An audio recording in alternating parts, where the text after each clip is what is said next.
Back in the Knitting, a long time ago, the earth was flat, cold and colourless. A woggle, rainbow serpent, rose from the ground. As he moved, he created the waterways and hills as he bended through the land.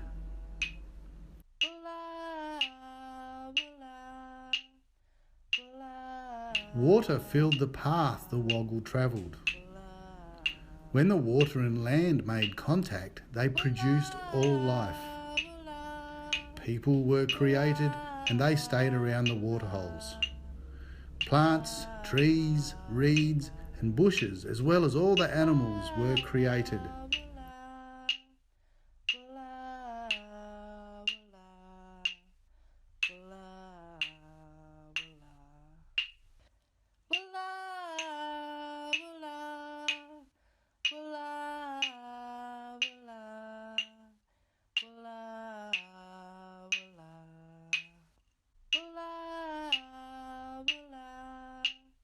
Traditionally, Aboriginal people used to draw in the sand to tell stories.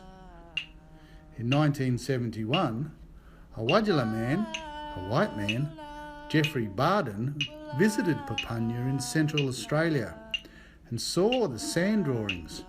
He asked the people if they could do the drawings on paper. They also did a painting on the Papunya school wall. It was the beginning of the Western Desert art movement.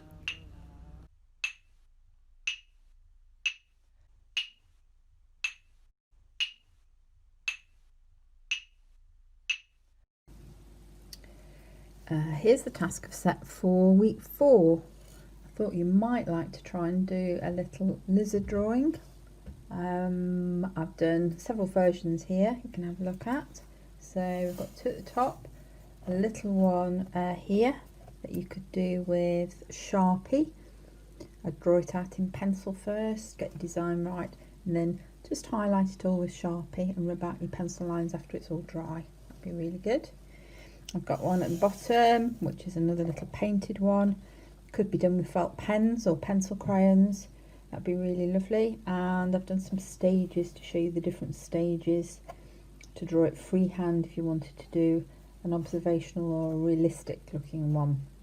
And the final one, which I'm going to try and do an example of, is I thought if you've got some acrylic paints or some household paint like we've talked about before, just the tester pots from a DIY store, you could probably paint on a rock if you can find one.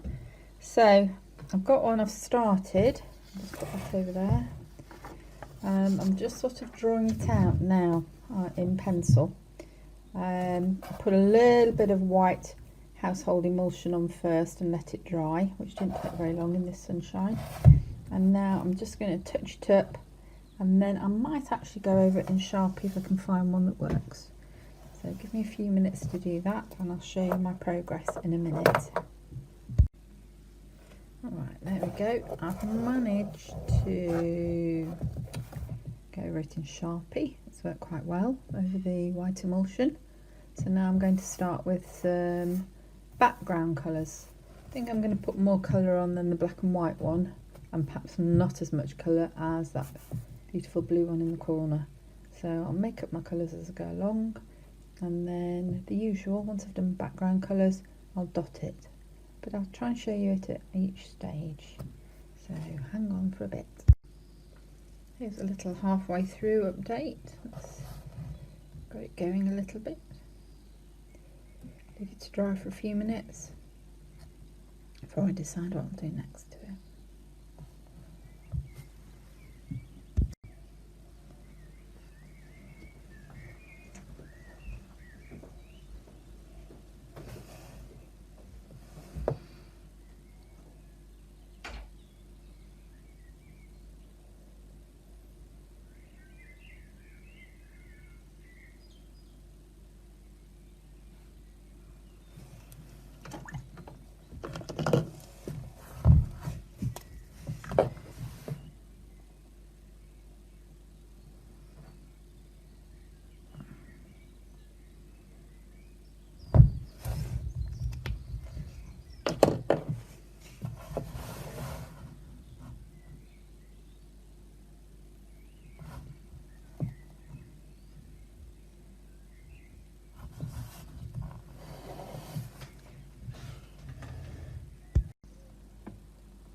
good.